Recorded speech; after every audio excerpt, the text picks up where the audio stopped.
Hey everyone, welcome back to the channel, and here's a short little episode on black thumb, black thumbs, black dirt, get it all over me. We're gonna grow the largest tomato we can possibly grow. So I started the plants very early and they're doing very well. Look, see the plants? See how big they are? Aren't they nice and big? Oh. They're not there. Just 1 second. I have moved the plants underneath my nice large 400 watt bulb.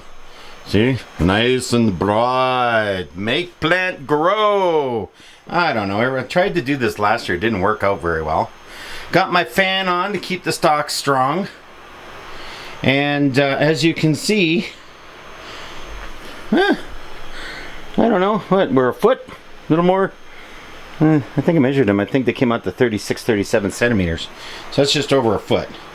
But the blue beauties are right here. These are the ones I'm hopeful. I keep getting flowers and they keep falling off. That's not good. Got some geraniums that have started there. Got to replant those. So these ones are the stripies. As you get a better angle this way. Yeah, that looks a little better. My stripies got flowers, flowers, flowers, flowers, flowers, flowers.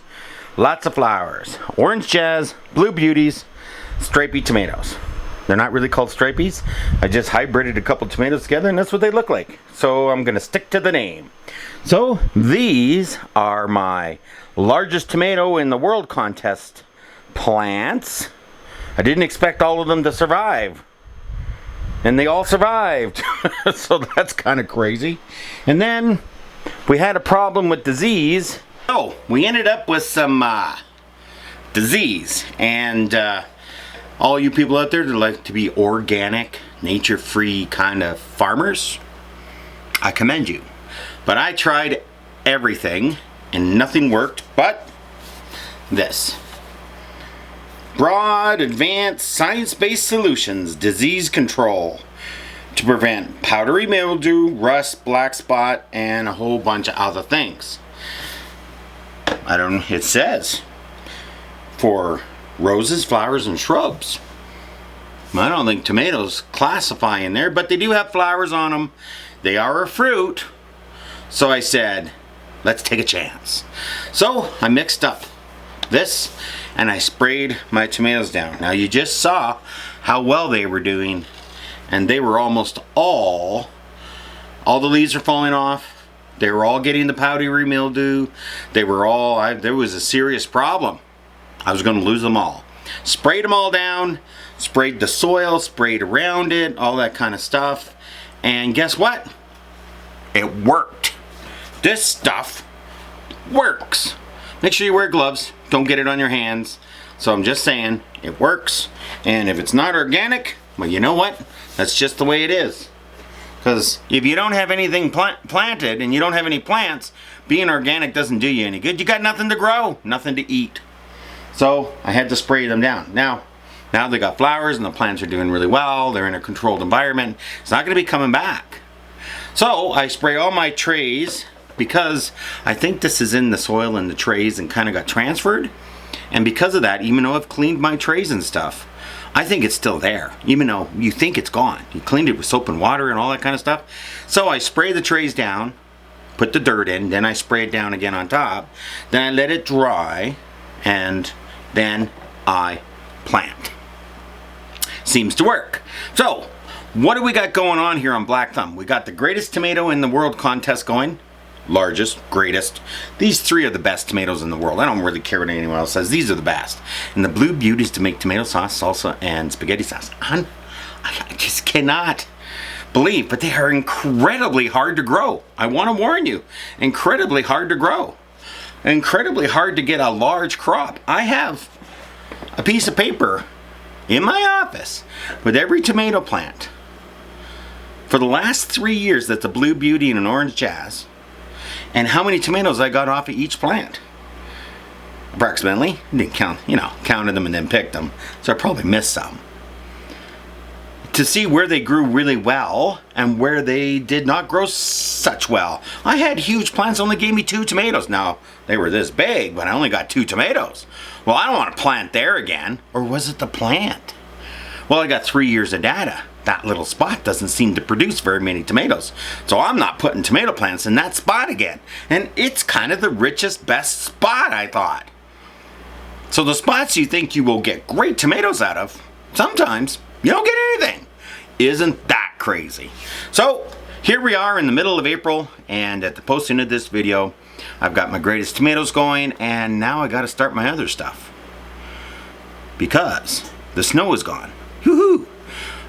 Still -5 today when we woke up, so not planting anything outside. But by the middle of May, I'm thinking we're going to be pretty good. What do you think? Okay, I think I got to get my pencil out. That's what I think. So, what do you do in the middle of April when you live in a growing zone? Let's give it a 5A. Sometimes less, sometimes more, but basically 5A. And you want a good start. Well, I got my tomato plants over there giving me a good start, but what do you do with the rest? Well, let me show you.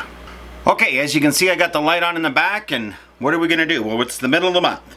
So, button seeds that I'm gonna be planting. Bell peppers. I'm gonna plant these Detels. I got them for free from Baker Creek. I have no idea how they turn out or what they're like, but I'm going to try them.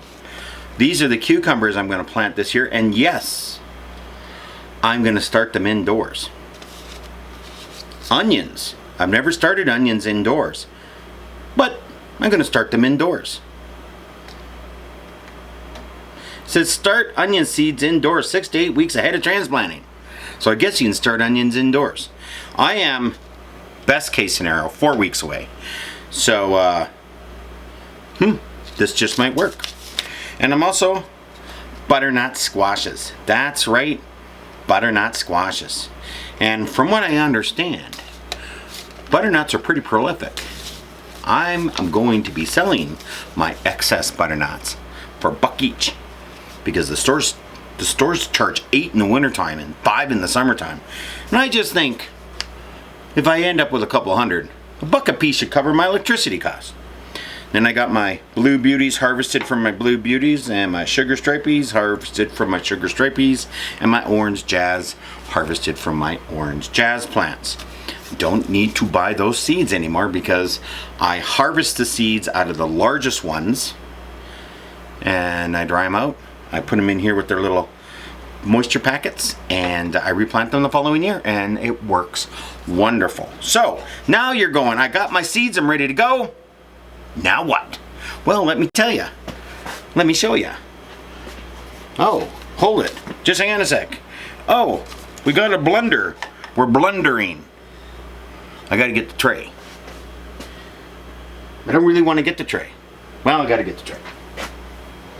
So I have 2 tray lids that are nice and big and tall like this, and it comes in wonderful. As you've seen in my previous videos, I always have a bucket of dirt ready to go. I always have a squirt bottle ready to go. I always have some water ready to go. And I do things a little differently when it comes to seed starting. Before I plant my seeds, I get my tray, and I gotta be careful here because it's full of water. I get my tray, and hopefully you can see this. I get my tray and I fill it up with dirt, almost to the top, nice and level. Then I fill the bottom up with water, which I just did. And before I even plant, I want all the soil to be moist from the bottom up. Why do I do that? I think it germinates better. I could be wrong. I put the lid on, as you can see, from my 3 sets, because that's how many seeds I got to start. I fill them up with water, I put the lids on, and I come back in, well, probably 3 days. All the water's been soaked up and they're all nice and moist.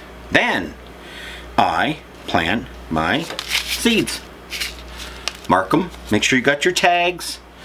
Make sure you got your tags. I don't know where I put them. I got plastic ones, I got wood ones. The plastic ones are better. The wood ones, when they're underneath the lid, will mold because it's wood. They're not treated or anything, and you don't want the treated ones. So there you go. It's April and it's time to get ready. Decide what you're going to plant. I have decided what I'm going to plant. I've got my jalapenos, I've got my habaneros, I've got my ghost pepper seeds ready to go.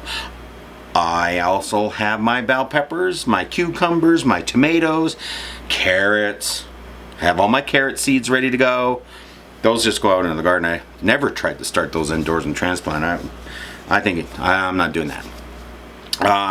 And I'm ready to go. Will it work? Who knows? I got my largest tomato going. Got my seeds going. Hopefully you have your seeds. I'm also starting some flowers. I got the geraniums there, which are pink flowered geraniums. I've overwintered my red flowered geraniums. I have blue flower geraniums that I'm going to start under the dome here. And I got my hollyhock. I already have black and red hollyhock, but I got yellow and blue ones now, which I got to get going. These are very hard to get going, but they're perennial. So once you get them, you get them. And there are spots where I get hollyhock, 8 feet tall. Can you imagine? We're full of flowers. It's wonderful. So, thank you very much for tuning in. I hope you liked this short little video of Black Thumb Gardening. I hope you are going to join the race for the largest tomato growing contest. This is my contest that I'm so far the only one in. Comment below and say, hey, I'm joining your contest. I don't care where you live in the world. If you're going for the largest tomato ever, you can post in the fall what your largest tomato was. We're just going to pluck it, weigh it, see what happens. I have no idea what I'm doing with this. It's a learning experience and I'm taking you with me. So thank you for tuning in and I will see you in the future.